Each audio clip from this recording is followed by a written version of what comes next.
When all our hope ends, his plan starts. വളരെ സുപരിചിതമായതും എന്നാൽ അധികം ശ്രദ്ധയിൽപ്പെടാത്തതുമായ ഒരു സുന്ദര വാചകമാണിത്. എവിടെയാണ് നമ്മുടെ പ്രതീക്ഷകൾക്ക് ഒരു അവസാനമുണ്ടാകുന്നത്, അവിടെ ആ നല്ലിടയന്റെ നിഴലുകൾ നമുക്ക് പതുക്കെ തിരിച്ചറിയാൻ സാധിക്കും. ഒരു പേനയുടെ മഷി തീർന്നിട്ടും വീണ്ടും തെളിയുമെന്ന ഒരു ഉറപ്പ്, അതാണ് പ്രത്യാശ. ഈ ഒരു ജൂബിലി വർഷത്തിൽ രൂപതയിൽ ഇടവകകൾ തോറും ജൂബിലി കുരിശ് വഹിച്ചുള്ള പ്രയാണത്തിലും നമ്മളൊക്കെ ഓർക്കേണ്ട ഒരു കാര്യം എന്ന് പറയുന്നത്, ഇപ്പോൾ പകർന്നു നൽകപ്പെടുന്നതും മറ്റൊരു പ്രത്യാശയുടെ അടയാളമാണ് എന്നതാണ്.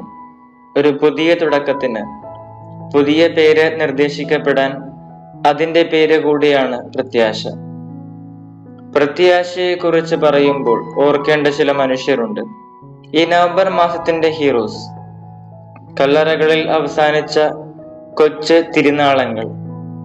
ഓരോ ജപമാല പ്രാർത്ഥനയുടെയും അവസാനം മരിച്ച വിശ്വാസികളുടെ പ്രാർത്ഥന ചൊല്ലിക്കൊണ്ട് നാം അവരെ അനുസ്മരിക്കുമ്പോൾ അഥവാ ഓർക്കുമ്പോൾ അവിടെ ഉയരുന്ന പ്രത്യാശ ചെന്നെത്തുന്നത് ശുദ്ധീകരണ സ്ഥലത്തിലെ പ്രിയപ്പെട്ടവരുടെ രക്ഷയാകുന്ന പ്രത്യാശയിലേക്കാണ്. ആദ്യമേ സൂചിപ്പിച്ച വാചകത്തിലൂടെ ഒന്നുകൂടി കടന്നു പോകുമ്പോൾ, കൂടെ എന്നുമുള്ള നല്ലിടയനായ ഈശോയ്ക്ക് എപ്പോഴും പ്രിയമുള്ളവരാകാൻ ശ്രമിക്കുക.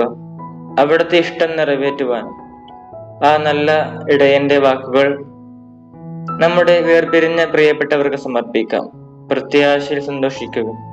റോമ 12:12.